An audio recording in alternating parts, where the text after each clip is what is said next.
إن الحمد لله نحمده ونستعينه ونستغفره ونستهديه ونعوذ بالله من شرور أنفسنا ومن سيئات أعمالنا من يهده الله فلا مضل له ومن يضلل فلا هادي له وأشهد أن لا إله إلا الله وحده لا شريك له وأشهد أن محمدا عبده ورسوله وصفيه وخليله بلغ الرسالة وأدى الأمانة ونصح الأمة وكشف الغمة وجاهد في الله حق الجهاد وأصدقه حتى أتاه اليقين اللهم صل وسلم وبارك وأنعم على محمد وعلى آله وصحبه ومن تبعهم بإحسان إلى يوم الدين أما بعد أيها الإخوة الكرام أيتها الأخوات الكريمات نواصل بإذن الله عز وجل هذه الدروس الطيبة ونسأل الله عز وجل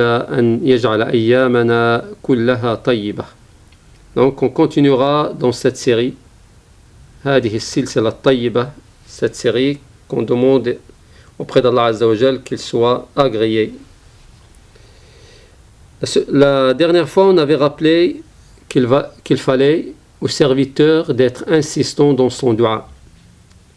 Là, bi'idhnillahi Azza wa Jal, j'aborderai un point qui me semble aussi important dans ad-dua et qui peut être nuisible, néfaste à nos dua s'il n'est pas respecté. La dernière fois, on avait insisté sur le fait de persister et d'invoquer et d'implorer Allah Azza wa Jal avec la conviction que nos dua soit exaucé par Allah subhanahu wa ta'ala. Malheureusement, il y a un point qui manque souvent dans les duas, c'est que les gens, quand ils sollicitent Allah Azza wa Jal, quand ils l'invoquent subhanahu wa ta'ala, ils veulent que leur invocation soit exaucée le plus rapidement possible. C'est-à-dire, dès que je lève mes mains et je dis Ya Allah, avant même que je termine ma dua, je veux qu'Allah subhanahu wa ta'ala m'accorde mon souhait. Et, bien sûr, retire ma maladie. Alors que cela va à l'encontre des recommandations divines. Allah subhanahu wa ta'ala veut que le abd, quand il sollicite Allah Azza wa Jal, il veut qu'il montre à travers les duas sa pauvreté auprès d'Allah Azza wa Jal. Et pour montrer cette pauvreté, il va falloir persister, insister. Et pour montrer qu'on persiste et on insiste, il va falloir que nous ne soyons pas pressés pour avoir le retour de la part d'Allah Azza wa Jal. Il va falloir demander et être patient dans nos demandes. Il va falloir dire Ah Allah, je t'implore, je te sollicite, je t'invoque, tout en étant patient, endurant dans nos duas, dans nos invocations. Et d'ailleurs, dans le Sahih al-Bukhari, dans un hadith qui est rapporté par Abu Huraira radiyallahu anhu, qui nous dit Yustajab, le prophète alayhi salatu salam nous dit Yustajabu li ahadikum ma lam yu'ajjil yaqulu da'awtu falam yustajab li.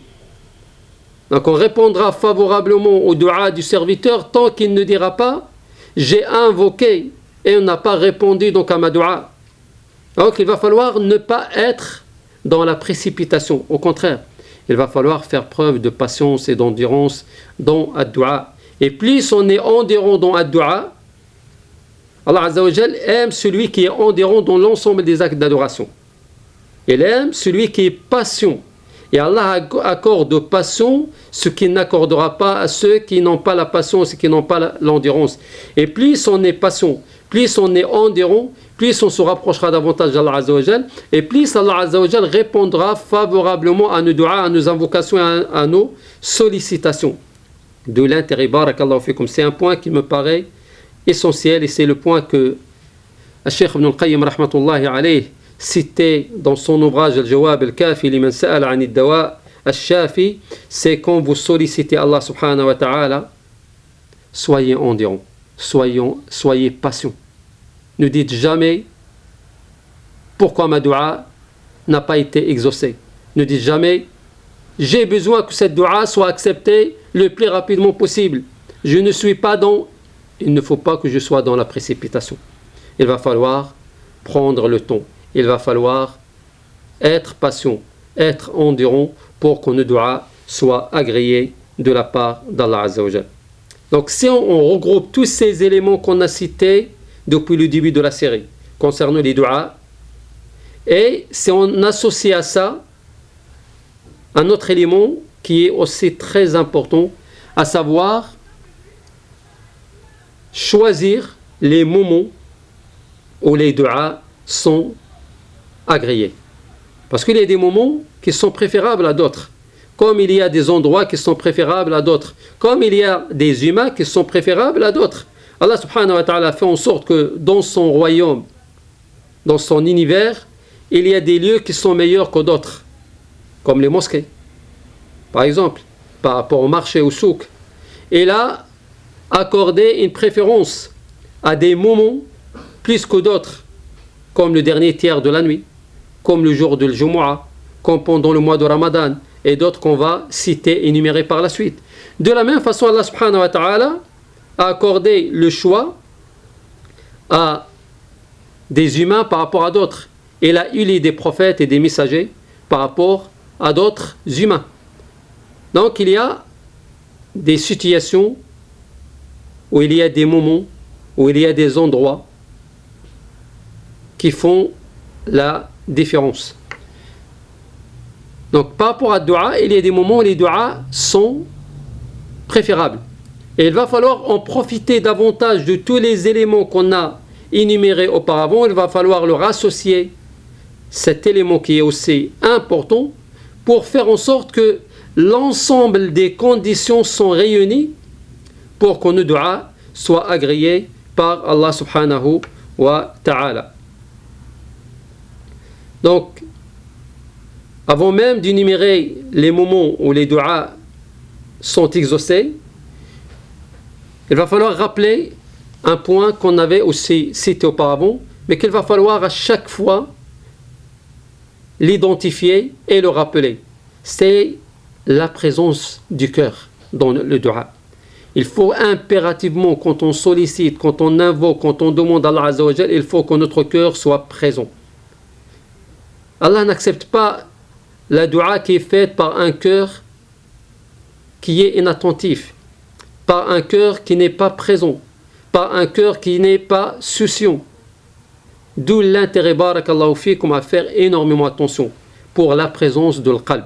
Il va falloir que nos cœurs, quand on veut invoquer, une fois qu'on a réuni toutes les conditions, il ne reste uniquement donc à citer les moments où les du'as sont invoqués. Si on a regroupé toutes ces conditions en ayant un cœur qui est présent quand il demande, quand il invoque, fabi'idnillahi azza wa jal, Allah subhanahu wa ta'ala acceptera nos du'as et répondra favorablement à toutes nos demandes. C'est à nous, barakallahu fikum, de faire le nécessaire pour que, si on attend auprès d'Allah azza wa jal une récompense, un retour de sa part, mais il va falloir que nous-mêmes, on arrive à respecter les conditions qui font que ad-du'a soit agréé et soit accepté par Allah subhanahu wa ta'ala. Donc je rappelle, il va falloir ne pas se précipiter dans les du'as et ne pas se dire pourquoi ma du'a n'a pas été rapidement agréée. De la même façon, il va falloir que le cœur soit présent quand on invoque et quand on implore Allah subhanahu wa ta'ala. Et bi'idnillahi azza wa jal, par la suite, on va citer tous ces moments où les du'as sont acceptés et sont exaucés par Allah subhanahu wa ta'ala. أسأل الله العلي القدير لي ولكم التوفيق وأن يجعلني وإياكم من الذين يستمعون القول فيتبعون أحسنه. أقول قولي هذا وأستغفر الله فاستغفروه إنه هو الغفور الرحيم والحمد لله رب العالمين وبارك الله فيكم.